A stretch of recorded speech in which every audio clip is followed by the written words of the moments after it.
நீங்கள்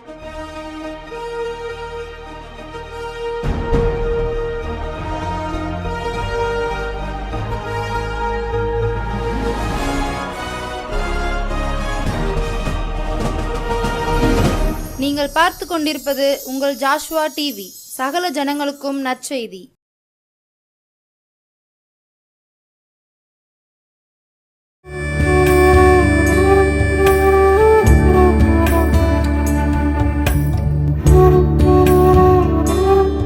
பெரியவரும் பெரிய காரியங்களை செய்கிறவருமாகிய இயேசு மகாராஜன் தந்த இந்த நல்ல நாளிலே உங்களை மறுபடியுமாய் சந்திப்பதிலே மிகுந்த சந்தோஷம். எனக்கு அன்பான கர்த்தருடைய பிள்ளைகளே, நீங்கள் சந்தோஷமாய் சமாதானமாய் இருக்க வேண்டும் என்று நானும் உங்களுக்காய் ஜெபிக்கிறேன். சேனைகளின் கர்த்தர் ஜெபத்தை கேட்கிறவர். உங்களுடைய ஒவ்வொரு தேவைகளையும் சந்தித்து உங்களை நிச்சயம் ஆசீர்வதிப்பார். இந்த நாளிலே நான் உங்களோடு பேசும்படியாய் ஜீவனுள்ள ஜீவாதிபதியாம் ஜீவிக்கிற இயேசு கிறிஸ்து எனக்கு ஞாபகப்படுத்தின ஒரு வார்த்தை இருக்கிறது. என்னோடு திருப்பங்களேன். 1 பேதுருவின் புஸ்தகம் 1 பேதுரு 5ஆம் அதிகாரம் 7வது வசன விதமாய் சொல்கிறது, அவர் உங்களை விசாரிக்கிறவர் ஆனபடியினால் உங்கள் கவலைகளை எல்லாம் அவர் மேல் வைத்து விடுங்கள் என்று. ஐயா, இன்றைக்கு விசாரிக்க ஆளில்லையே என்று அநேகம் ஆயிரம் ஜனங்கள் புலம்புகிறார்கள்.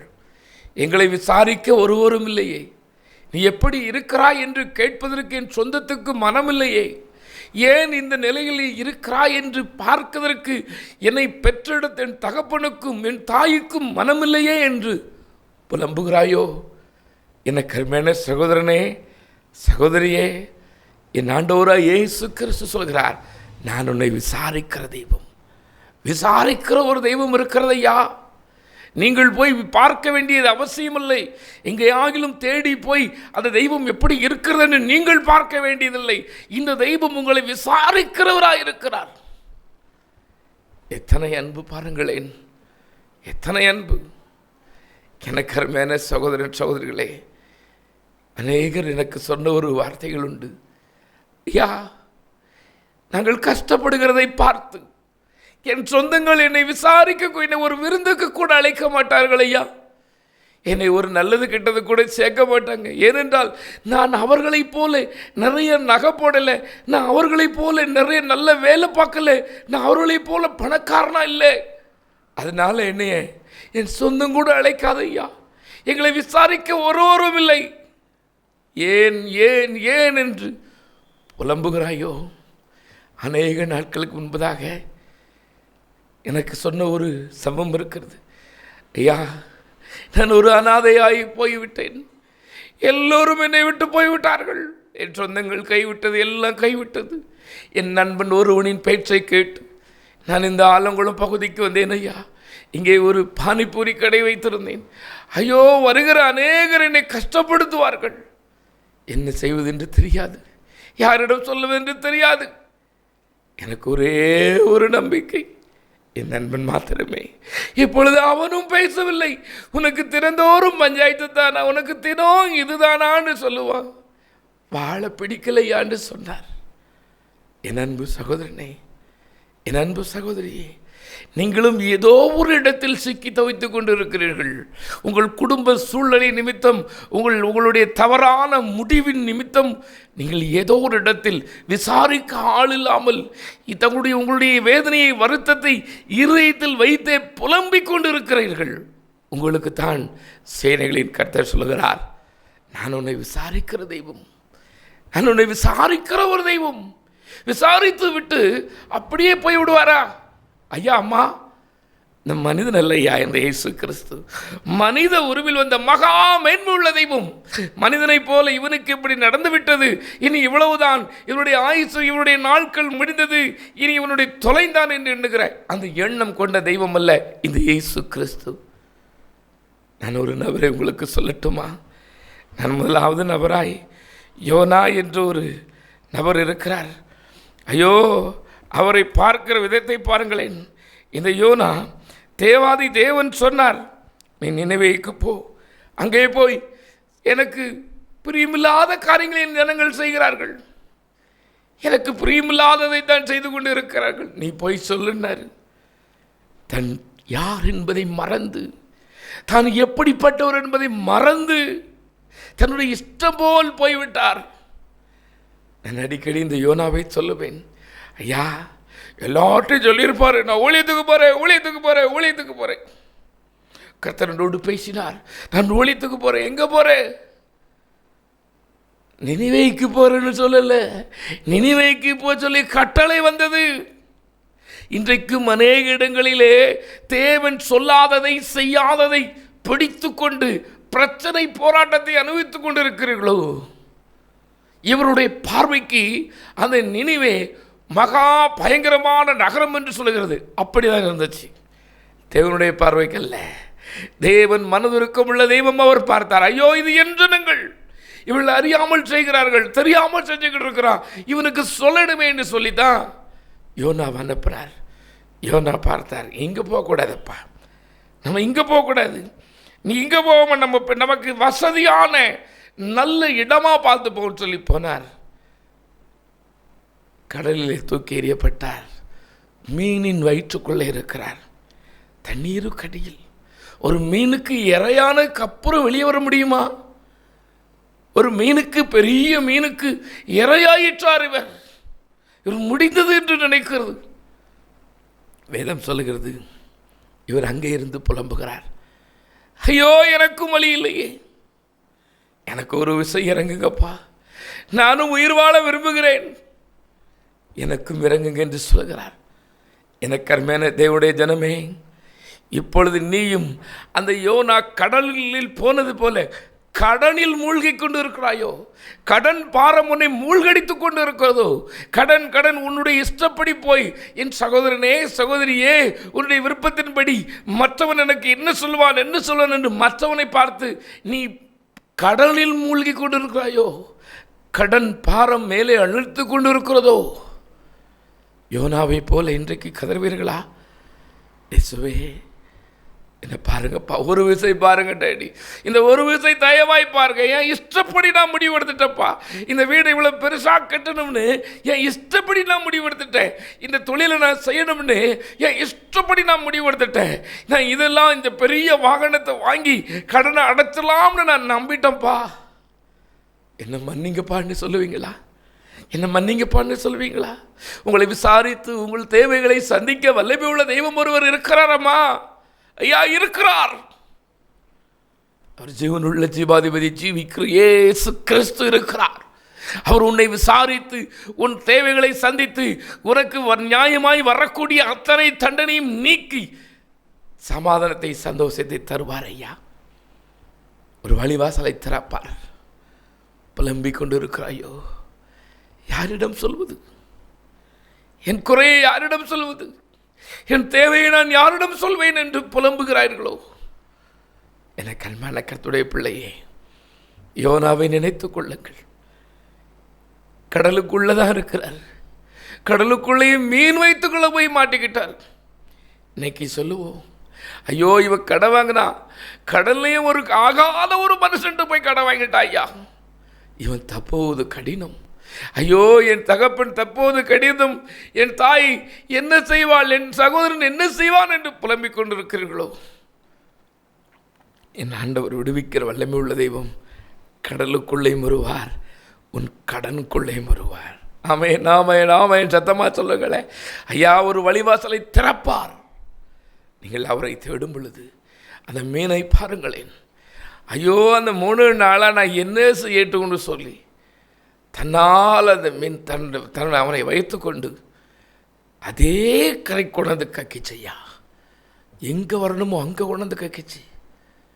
எனக்கு அருமையான தேவனுடைய ஜனமே, எனக்கு அருமையான தேவனுடைய ஜனமே, பாதை மாறுகிறதோ, உன் பாதை மாறுகிறதோ, நீ அற்பமான காரியத்துக்காய் உன் வழியை மாற்றிக்கொண்டாயோ?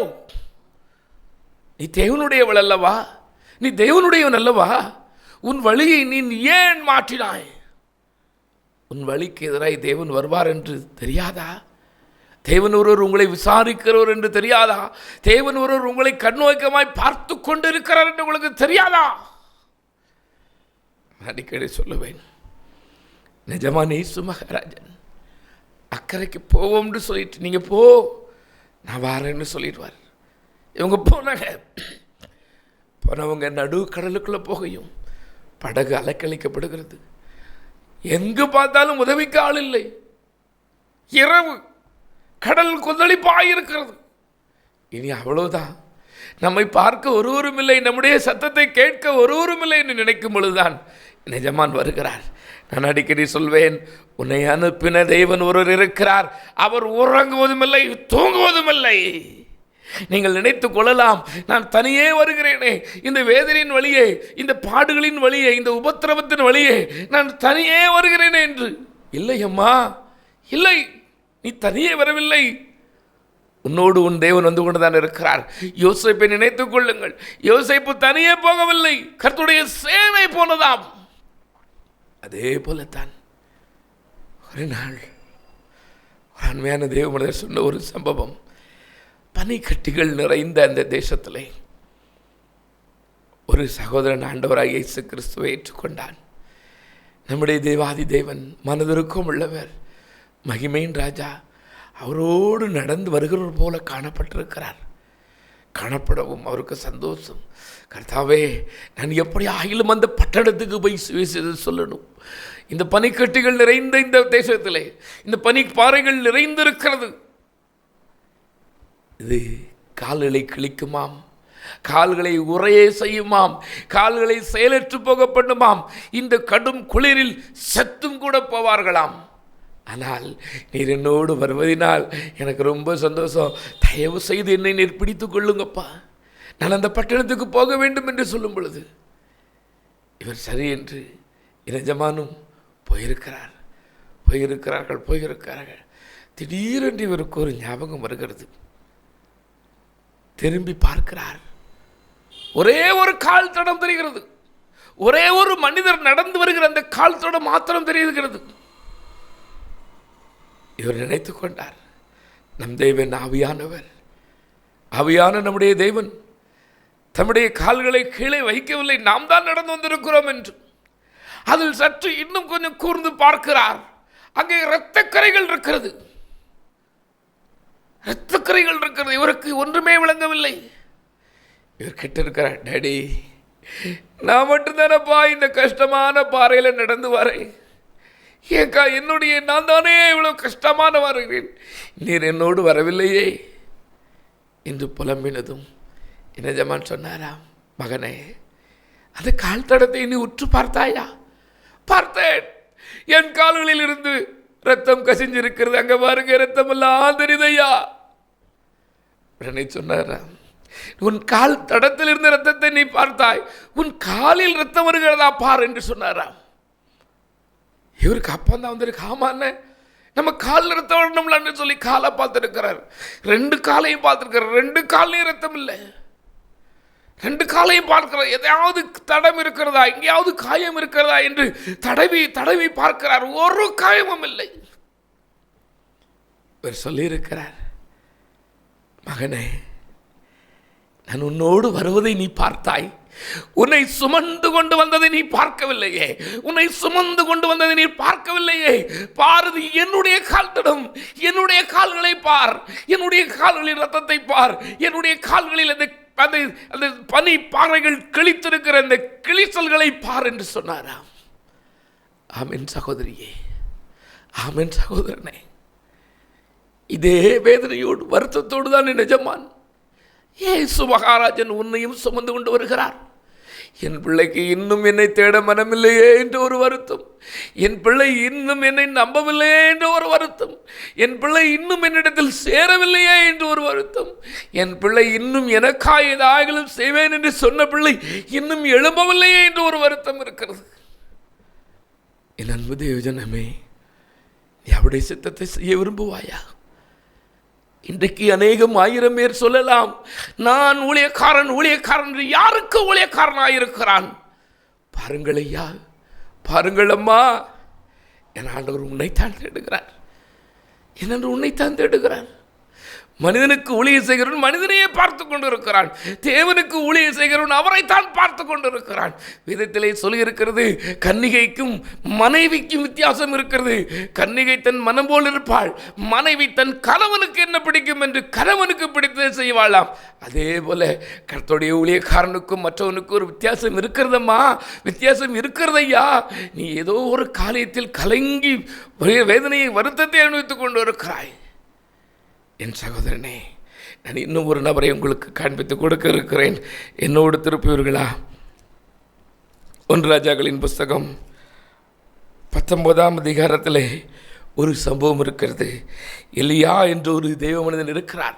பெரிய அற்புதங்களை செய்த ஒரு தெய்வ மனிதர்.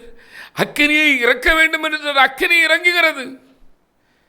அநேகம் கோடாரியை தண்ணீரில் மிதக்க வைத்த ஒரு தெய்வ மனிதன். கசப்பான தண்ணீரை தித்திப்பாய் மாற்றினாய் ஒரு அநேக அற்புதங்களை செய்த ஒரு தெய்வ மனிதன் சோர்ந்து போகிறார். ஒரு பெண்ணோட வார்த்தைக்கு பயந்து கபிக்குள்ள போய் மலையில் போய் ஒளிஞ்சு கிடக்கிறார். ஒளிஞ்சவரையும் இந்த ஆண்டவர் பார்க்கிறார். தட்டி எழுப்பி சாப்பிடுப்பா, சாப்பிடு சாப்பிடு போகிறார். சாப்பிடு போகிறார். புலம்புகிறார். ஒருத்தன் தான்ப்பா இருக்கிறேன், நான் ஒருத்தன் தான் இருக்கிறேன், நான் ஒருத்தன் தான் இருக்கிறேன். என்னையும் கொல்லதுக்கு தேடுதாங்க. ஐயா, இன்றைக்கு என் ஆண்டவருடைய நாமத்தினாலே அவருடைய அடிமைகள் அதிகாரத்தோடு சொல்வேன், என் எஜமான் இன்றைக்கு தேடுகிறார். அன்றைக்கு வனாந்தரத்திலே எலியா ஒளிந்தது போல இன்றைக்கும் அநேகர் செல்போனிலே ஒளிந்து கொண்டார்கள். செல்போனிலே ஒளிந்து தேவனுக்கு பிரியமில்லாத இடத்திலே ஒளிந்து கொண்டு இருக்கிறான். தேவனுடைய கரத்தில் வல்லமையாய் பயன்பட்ட மனிதன், தேவனுக்கென்று வைராக்கியம் பாராட்டின மனுஷி, தேவனுக்கு எதாயிலும் செய்ய வேண்டும் என்று வைராக்கியத்தோடு வேலையை விட்டவர்கள், தேவனுக்கென்று எதாயிலும் செய்ய வேண்டும் என்று சொல்லி நல்ல காரியங்கள் எல்லாம் இழந்து தன்னுடைய இஷ்டத்தை தேவனுக்கு திருப்பி கொண்டு வந்து இன்றைக்கு ஒளிந்து கொண்டிருக்கிறார்கள். அல்பமான காரியத்தை வச்சு பொல்லாத பிசாசு பிரிச்சிருவான்.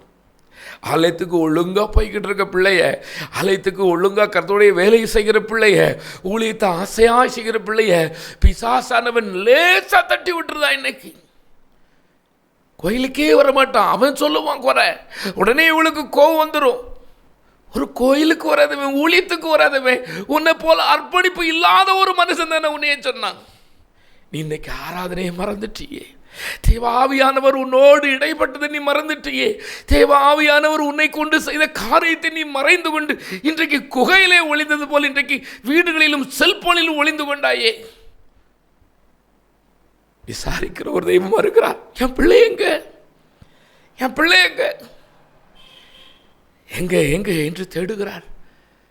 என் எஜமான் மகாராஜன், நான் தீர்க்கமாய் சொல்லுவேன், சகோதரியே, நீ யாரிடம் கோபித்து கொண்டு நீ ஆராதனையை விட்டு விட்டாய்? என் எஜமான் எனக்கு ஞாபகப்படுத்துகிறே சொல்லுவேன், நீ யாரிடம் கோபித்து கொண்டு ஆராதனையை விட்டு விட்டாய்? தேவாவியானவர் உன்னை தேடுகிறாரே. எனக்கு அருமையான சகோதரனே, உன்னைத்தான் தேவன் சொல்லுகிறார். அற்ப மனிதன் பேச்சை கேட்டு ஊழியத்தை விட்டு விலகி ஓடிக்கொண்டிருக்கிறாயோ? இன்றைக்கு உனக்கு ஊழியம் கசப்பாய் தருகிறதோ? கர்த்தருடைய வருகை சமீபம் என்று சொல்லி மார்தட்டி சொன்னாயே, இப்பொழுது கர்த்தருடைய வருகை சமீபமாக இல்லையோ? நீ ஏன் ஒளிந்து கொண்டாய்? நீ ஏன் ஒளிந்து கொண்டாய்? தேவன் ஒருவர் உன்னை தேடுகிறார். அவர் உன்னைத்தான் பார்க்க விரும்புகிறார். அவர் உன்னோடு தான் பேச விரும்புகிறார். அவர் உன்னை கொண்டுதான் காரியங்களை செய்ய விரும்புகிறார். உன்னை கொண்டுதான் பெரிய காரியங்களை செய்ய தேவன் திட்டம் வைத்திருக்கிறார். இன்றைக்கு அவருடைய பாதத்துக்கு வருவாயா? வெளிப்படு. போதும் அந்த மறைவு, போதும் அந்த சூறைச்செடி. எவ்வளவு நேரம் உனக்கு இன்பத்தை தரும்? எவ்வளவு நேரம் அந்த குகை உனக்கு இன்பத்தை தரும்? என் சகோதரனே, என் சகோதரியே, இன்றைக்கு இந்த மலைக்கு போனது போல கடனினாலோ பிரச்சனைனாலோ வேறு தேசத்துக்கு கூட நீ போயிருக்கலாம், வேறு மாநிலத்துக்கு போயிருக்கலாம். நீ எங்கே இருந்தாலும் அவருடைய கரம் உன்னை காணுகிறது. இன்னைக்கு நினைக்க சொல்வார், ஐயா, இந்த பட்டணத்திலே நான் இருந்தேன், என் சொந்த ஊர் இந்த ஊர். ஆனால் என் சொந்த ஊரில் எனக்கு பிழைக்க வழி இல்லாமல் போய்விட்டது. நான் தூர இடத்துக்கு வந்திருக்கிறேன். என் சொந்தங்களை மறந்து, என் தாய் தகப்பனை மறந்து, எல்லாவற்றையும் விட்டு இங்கே வந்திருக்கிறேன் என்று புலம்புவார்கள். எனக்கருமையான கர்த்தருடைய பிள்ளையே, உன்னுடைய இயக்கத்தையும் உன்னுடைய வார்த்தையும் கவனிக்கிற ஒரு தெய்வம் இருக்கிறார். அவர்தான் இயேசு கிறிஸ்து. சீக்கிரத்தில் உனக்கு ஒரு மாறுதலை தருவார். அன்றைக்கு அந்த எலியாவை சந்தித்த தெய்வம் உன்னையும் இன்றைக்கு சந்திக்க விரும்புகிறார். இன்றைக்கு வெளியே வருவாயா? இந்த குகையை விட்டு வெளியே வருவாயா? அந்த குகைக்கு நான் சொல்லுவேன், அந்த குகை பாரம்பரியம் என்று ஒரு இருக்கிறது. நாமெல்லாம் எங்கள் தாத்தா யார், எங்கள் பாட்டி யார்? உன் பாரம்பரியம் குகையை விட்டு வெளியே வருவாயா? உன்னை மறைத்து கொண்டிருக்கிற பாவத்தின் குகையிலிருந்து வெளியே வருவாயா? உன்னை தன்னுடைய இஷ்டத்திற்கு கட்டுப்படுத்தி வைத்திருக்கிற பொல்லாத பிசாசின் தந்திரம் என்னும் குகையை விட்டு வெளியே வருவாயா? உன்னை இயக்கி கொண்டிருக்கிற இச்சை என்னும் குகையை விட்டு வெளியே வருவாயா? உனக்கு வெளிவர மனம் இருக்கிறதா? எஜமான் உன்னை பயன்படுத்த விரும்புகிறார். நீ நினைத்து கொண்டாய், நான் மாத்திரமே, நான் மாத்திரமே, நான் மாத்திரமே என்று. இல்லை, உன்னோடு ஒருவர் வருகிறார். அவர் சேனைகளின் கர்த்தர். உன் உபத்திரவங்களை, உன் கண்ணீரை கண்டு மனதுருகிற தெய்வம் மாத்திரமல்ல, அதை மாற்ற வல்லமையுள்ள தெய்வம். ஆமென், ஆமென், ஆமென். சத்தமா சொல்லுங்களேன். அதை மாற்ற வல்லமையுள்ள தெய்வம் அவர். உன் கண்ணீரை துடைக்க வல்லமையுள்ள தெய்வம் அவர். பிரச்சனை போராட்டங்களை நீக்க அவர் போதுமானவராயிருக்கிறார். இன்றைக்கு அவரை நோக்கி பார்ப்பீர்களா? என்னோடு ஜெபிப்பாயா? என் சகோதரனே, என் சகோதரியே, ஊழியத்துக்கென்று நீ எவ்வளவாய் வாஞ்சையாய் ஆசையாய் ஊழிய செய்தீர்கள். இப்பொழுது எங்கே இருக்கிறீர்கள்? ஏதோ ஒரு பிரச்சனை என்னும் குகை உங்களை ஒழித்து கொண்டது. பொல்லாத மனுஷன் சொன்ன வார்த்தை உங்களை ஒழித்து கொண்டது. இன்றைக்கு வெளிப்படுங்கள், கண்களை மூடுங்களேன். மகா இரக்கம் கிருபையும் உள்ள எங்கள் பரலோக பிதாவே, இயேசு அப்பா, நான் முதலாவது ஒரு மனிதனை சொன்னேன். ஐயோ, அவன் தண்ணீருக்குள்ளே இருந்தான். அதே போல என் அன்பு ஜனங்கள் கண்ணீருக்குள்ளே இருக்கிறார்களப்பா. வேதனை, வருத்தம், ஐயோ, அதை மூடி எழும்ப விடாமல் பண்ணி கொண்டு இருக்கிறது துக்கம் அவர்களை. கர்த்தாவே, தயவாய் வெளிப்பட பண்ணுங்கப்பா. அன்றைக்கு அந்த யோனாவுக்கு ஒரு மீனை அனுப்பினது போல இன்றைக்கு ஒரு தூதனை அனுப்பி உடைய பிள்ளைகளை தேற்றுவீராக. எல்லா கண்ணீரையும் நீர் துடைப்பீராக. எல்லா வேதனையும் வருத்தத்தை நீர் நீக்குவீராக. பிரச்சனை போராட்டம் நீங்கட்டும் அப்பா. இரண்டாவது ஒரு மனிதனை சொன்னேன், எலியா என்று ஒரு மனிதனை சொன்னேன். ஐயா, பெரிய காரியங்களை செய்தவன், கர்த்தருக்கென்று வைராக்கியம் பாராட்டின ஒரு மனிதன் ஒளிந்து கொண்டார். அற்பமான ஒரு பெண்ணினுடைய வார்த்தைக்கு அதே போல் பொல்லாத பிசாசானவன் இன்றைக்கு அற்பமான குடிகாரம் பேசுகிறதுனால கோயிலுக்கு போகாமல் எத்தனை பேர் இருக்காங்கப்பா. குடிகாரம் பேசுகிறதுனால ஊழியத்துக்கு போகாமல் எத்தனை பேர் இருக்காங்கப்பா. ஒன்றுக்கு உதவாத பொல்லாத மனுஷன் சொன்னதுனால ஆராதனையை விட்டு ஒளிஞ்சிக்கிட்டு இருக்க எலியாக்கள் எத்தனை பேர் இருக்காங்க டேடி. இன்றைக்கு இவர்களுக்கு வெளிப்பட தேவனே நீர் உதவி செய்வீராக. இவர்கள் இன்றைக்கு வெளிப்படட்டும் இயேசுவின் நாமத்தினாலே. நசரேயனாகிய இயேசு கிறிஸ்துவின் நாமத்தினாலே இனி மறைந்திருக்க கூடாது. இனி உம்முடைய பிள்ளைகள் மறைந்திருக்க கூடாது. தேவனுடைய வல்லமை வெளிப்படட்டும் இயேசுவின் நாமத்தினாலே. சாபங்கள் தொலைந்து போகட்டும் இயேசு கிறிஸ்துவின் நாமத்தினாலே. வியாதியை கொண்டு வருகிற பொல்லாத வல்லமைகள் இயேசுவின் நாமத்தில் இப்பொழுது செயலற்று போகட்டும். எல்லா வியாதியும் இயேசு கிறிஸ்துவின் இரத்தத்தின் வல்லமையினாலே நீங்கி போவதாக, நீங்கி போகட்டும் இயேசுவின் நாமத்தினாலே. திருமண தடைகள் மாறட்டும், வேலை வாய்ப்புகள் கிடைக்கட்டும் அப்பா. குடும்பத்தில் ஒரு சமாதானம் உண்டாகட்டும். கடன் பாரங்கள் நீங்க தேவனே உம்முடைய கரம் ஆசீர்வதிக்கட்டும். இன்றைக்கு ஆசீர்வதிக்கட்டும். இயேசு கிறிஸ்து ஜீவிக்கிறார்.